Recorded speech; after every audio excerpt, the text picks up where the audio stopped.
Mimi ninachojua kila mmoja ana njia zake tofauti za kuweza kutafuta kipato au kuweza kuingiza pesa. Kuna njia za halali na njia ambazo si za halali. Lakini kwa miaka hii ya sasa hivi na utandawazi umeweza kuwa mkubwa zaidi, umesababisha kutokea na mitandao mingi, lakini pia application nyingi zaidi za betting ambazo zimekuwa zinaweza kutokea. Na kuna betting ambayo inafahamika kama Aviator, moja kati ya vitu ambavyo watu wengi wamekuwa wakitumia sana, wakiweka pesa zao then wakicheza kule. Kuna baadhi ya watu pia wanapata bahati wanakula, lakini wengine wanaliwa. Ila sasa niko na story ya mwanaume mmoja kutokea kule Kenya ambaye ameweza kukumbwa na issue ya Aviator, kuweza kuweka pesa yake yote na kuweza kuliwa.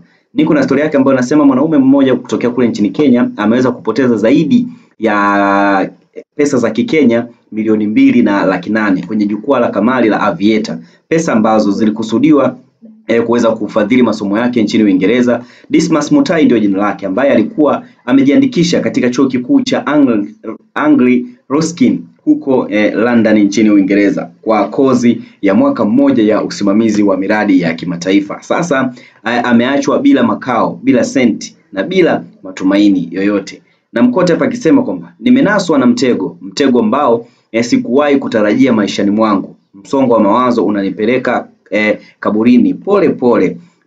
Ndege iliruka, ilivoluka. Alisema kwamba hiyo ndege inamaanisha ni ndege ya game yenyewe ambayo ni mchezo ambao pia ukiweka, kwa sababu kuna kindege ambacho huwa kinakuwa kinapita kwenye ile Aviator. Kwa wale wataalamu wanajua kwamba nikimsema ndege nakuwa na maanisha nini. Hayo maneno alikuwa ameweza kuyasema bwana mshikaji ambaye ameweza kupigwa pesa hizo. Sasa naomba msaada wa kuwezeshwa kuendelea na masomo yake jinsi alivyopanga hapo awali. Sasa kwa sasa hivi ameanza kuomba misaada mara baada ya kuweza kupigwa pesa zake zote. Sasa hizi maisha yamekuwa magumu, halafu yuko chuo na kwenda huko Marekani inakuwa ni issue ambayo maisha yanakuwa ni magumu zaidi. Tafadhali usiniache nife nikiwa mdogo kama nilivyo. Nina udhaifu kama binadamu mwingine yeyote. Pengine Uingereza haikukusudiwa mimi, bali ilinipa tu nafasi ya kuishi ili niwe shuhuda hai kwenye wengi. Dismas aliweza kuongea maneno hayo kwamba mara baada ya kuweza kuendelea na masomo ya chuo na vitu vingine kuweza kutokea, pesa kama hivyo zimeweza kuliwa. Anachoamini yeye kwamba yeye alienda Marekani au alienda kwenda huko Uingereza